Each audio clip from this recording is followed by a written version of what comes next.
معزز سامعین گرامی قدر، رسول اللہ صلی اللہ علیہ وسلم کے معجزات کے حوالے سے چند خطبات سے آپ کے سامنے گزارشات کو رکھ رہا ہوں۔ سیرت النبی کا یہ جو موضوع ہے یہ نہایت اہمیت کا حامل ہے۔ اسی طرح امت محمدیہ کی جو خصوصیات ہیں وہ معجزات کے آگے سیرت نگار جو بیان کرتے ہیں وہ بھی معجزات کے ضمن میں بیان کی جاتی ہیں کہ جس طرح رسول اللہ صلی اللہ علیہ وسلم کو ملنے والے معجزات باقی انبیاء سے ممتاز تھے، باقی انبیاء سے جدا تھے، زیادہ تھے، اسی طرح امت محمدیہ کو جو خصوصیات ملی تو رسول اللہ صلی اللہ علیہ وسلم کی امت ہونے کی وجہ سے ہی ہیں۔ انشاءاللہ معجزات کے ابواب کو تیزی سے مکمل کر کے امت محمدیہ کی خصوصیات کو بھی اسی ضمن میں کوشش کریں گے کہ جلد از جلد بیان کیا جائے، اور اس کے بعد انشاءاللہ سن 2 ہجری کے جہاں سے سیرت کے باب کو ہم نے چھوڑا وہاں سے متصل کریں گے۔ معزز سامعین گرامی قدر، رسول اللہ صلی اللہ علیہ وسلم کی بعض پیشین گوئیاں، بعض دعائیں، بعض معجزات تو اتنے محیر العقول ہیں کہ آج 1400 برس بھی بیت جائیں تو انسان حیران رہ جاتا ہے۔ یمن کے اندر رسول اللہ صلی اللہ علیہ وسلم نے واعظین کو، مبلغین کو بھیجا تھا، اور ان میں آپ کو پتہ ہے حضرت علی اور معاذ ابن جبل بھی شامل تھے۔ تو رسول اللہ صلی اللہ علیہ وسلم نے ان کو کہا ہے معاذ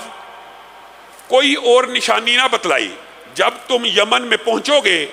تو جس جگہ تم نے مسجد بنانی ہے فلاں فلاں پہاڑ کو اپنے دائیں ہاتھ پہ رکھ لینا، یعنی فلاں پہاڑ تمہارے دائیں ہاتھ میں جب آ جائے تو اس وقت اس روح میں مسجد کو بنا دینا۔ آج بھی صنعاء کے مقام کے اوپر یمن میں وہ مسجد موجود ہے کہ جس کے پتھر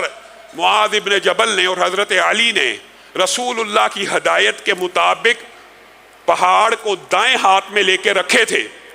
اب یہ بتائیے 1400 برس پہلے تو جہاد ہوتی تھی، سمتیں ہوتی تھی، یعنی پاکستان کا یا برِ صغیر کا یا اس علاقے کا جو شخص ہے وہ مغرب کی طرف منہ کر لے، اور حقیقت بھی یہی ہے۔ بعض لوگ اس بارے میں بڑی حساسیت کا مظاہرہ کرتے ہیں، یہ کوئی حساسیت کی بات نہیں ہے کہ اینگل بھی، ڈائمنشن بھی، ڈائریکشن بھی وہی ہونی چاہیے، کوئی بات نہیں ہے۔ مغرب کی طرف آپ کا چہرہ ہو تو مغرب، آپ کو پتا 2 انتہاؤں کے درمیان کا نام ہے، وہ بڑا لمبا چوڑا ایک فاصلہ ہوتا ہے مغرب کے مابین، بس مغرب کی طرف ہو اس علاقے میں تو آپ کا روح قبلہ روح ہے، یہ ایک عام سی بات ہے۔ لیکن آج دور حاضر میں سیٹلائٹ کے اس سسٹم کے دور میں جب بعض مسلمان مورخین نے، جغرافیے کو جاننے والوں نے اور رسول اللہ صلی اللہ علیہ وسلم کی اس حدیث کو سننے کے بعد اس مسجد سے خانہ کعبہ کی ڈائریکشن ناپنے کی کوشش کی، آپ حیران رہ جائیں گے آج بھی اس مسجد کی سمت اتنی سٹریٹ لائن میں خانہ کعبہ کے اوپر ہے کہ خانہ کعبہ کے سینٹر سے اس مسجد میں امام کھڑے ہونے کی جگہ آ جاتی ہے۔ جو 1400 سال قبل صرف ڈائریکشنز تھیں، صرف جہاد تھیں، تو کیا اس طرح کی واضح نشانیاں دیکھنے کے بعد بھی آپ کا ایمان نہیں رسول اللہ صلی اللہ علیہ وسلم اور اسلام کے اوپر بڑھتا؟ وہ رسول اللہ صلی اللہ علیہ وسلم جو ابو قتادہ کو، آپ کو پتا ہے جناب ابو قتادہ نماز کے کتنے حریص تھے اور نماز سے کتنی محبت کیا کرتے تھے۔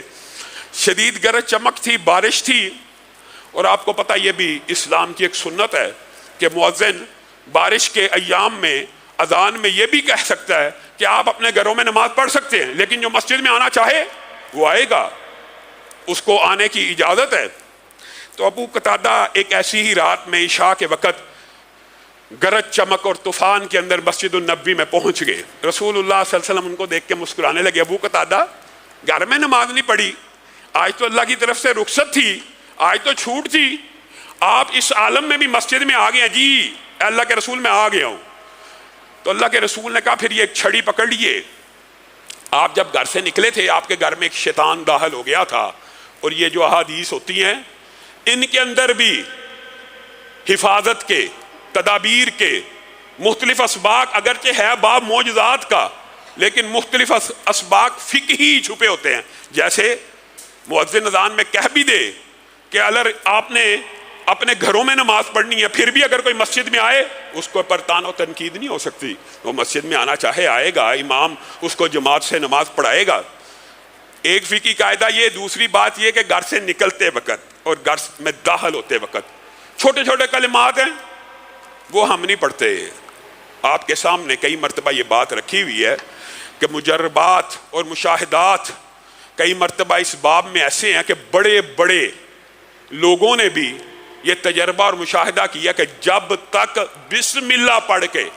الماری کو تالا نہ لگایا جائے یا بسم اللہ پڑھ کے چیز کو نہ ڈھانپا جائے یا بسم اللہ کتنی بڑی چیز ہے بسم اللہ صرف اللہ کے نام کے ساتھ آپ چاہتے ہیں حفاظتیں ہوں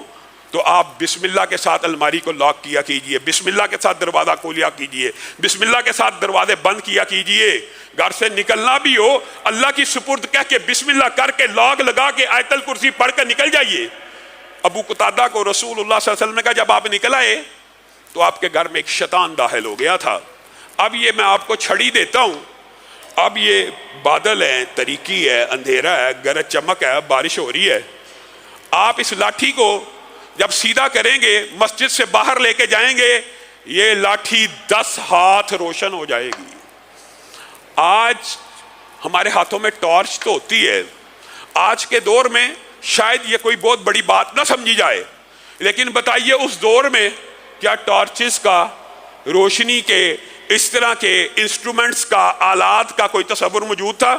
کہ رسول اللہ کہہ رہے ہیں 10 ہاتھ تیرے آگے روشنی ہو جائے گی, جس طرف گھمائے گا روشنی ہو جائے گی, اور اس لاٹھی سے پھر اس شیطان کو بھگا دینا اپنے گھر سے. ابو قتادہ اپنے گھر میں داخل ہوئے تو کہتے ہیں میں نے ایک ہار پشت دیکھا جس کو ہم ادھر پاکستان میں سہ کہتے ہیں, جس کے پیچھے پشت کے اوپر کانٹے لگے ہوتے ہیں, سہ عام الفاظ میں کہا جاتا ہے.